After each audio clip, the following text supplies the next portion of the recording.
Yeah, I have given deep thought over the years as to what has brought about China's developmental miracle, and I've considered 12 principles. First, people who work long and hard to improve the lives of their families and the destiny of the country. So the Chinese people come first on my list. Second, the prioritization of economic and social development over ideological rigidity, thus enabling the market to play the decisive allocator of resources and also allowing entrepreneurship to flourish. In 1978, when China began its reform and opening up, its economy accounted for only 1.8% of the world's total.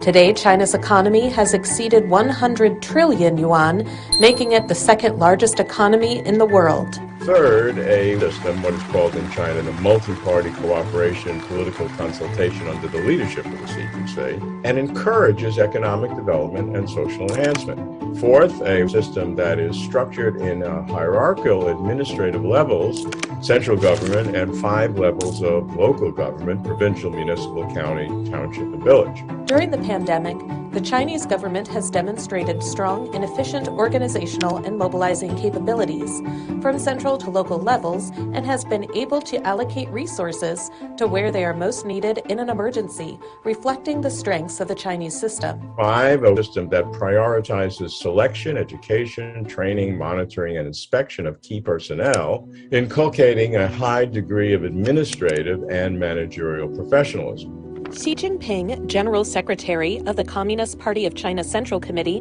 accumulated a wealth of grassroots governing experience when he served as Secretary of the Party Branch and the Liangjiehe Brigade in Shaanxi Province between 1969 and 1975, and as Deputy Secretary of the Zhengding County Party Committee in 1982. He was Secretary of the Ningde Local Party Committee in 1988. 6, a system that solicits and pays attention to expert opinion, whether in the party or occasionally not, as exemplified by the increasing influential power and social pressure of the Chinese People's Political Consultative Conference at both national and local levels. For example, proposal number 1075 was issued at the 3rd session of the 13th National Committee of the Chinese People's Political Consultative Conference in 2020. Hoping to speed up the deployment of AEDs in urban public places and strengthen the public's knowledge of first aid. This proposal was put forward by the Central Committee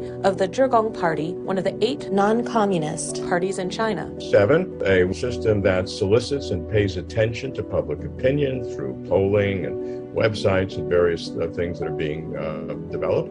In August 2020, for the first time, the central government sought the views and suggestions of the whole society on the 14th five-year plan through the internet. Li Dianbo, a grassroots party member from Inner Mongolia, posted a proposal on mutual aid pensions on the internet, which was eventually incorporated into an official document by the central government. 8, the setting of long-term goals, midterm objectives, and short-term policies that are monitored and modified continuously, and policies that need long-term commitment can have long-term commitment. For example, China has completed its target task of eradicating poverty on schedule after 8 years of continued efforts, which far exceeds the election cycle of some countries. Number 9, a way of thinking that experiments and tests before implementing and rolling out.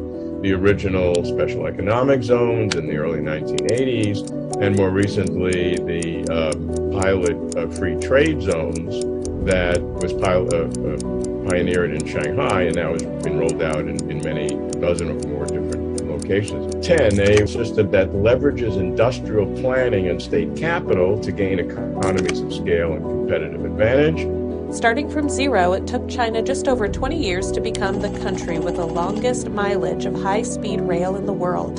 11, a system that provides checks and balances via anti-corruption institutions. The first session of the 13th National People's Congress adopted the Supervision Law, which is the national legislation against corruption. The establishment of the State Supervisory Commission means all persons exercising public power are under supervision. 12, a system that is willing to admit and correct errors. China had neglected the protection of the environment over its focus on economic development. Xi Jinping later proposed that lucid waters and lush mountains are invaluable assets, vowing not to sacrifice the environment in exchange for economic development. Now the answer to the question posted at the beginning is obvious: the adherence to the leadership of the Communist Party of China.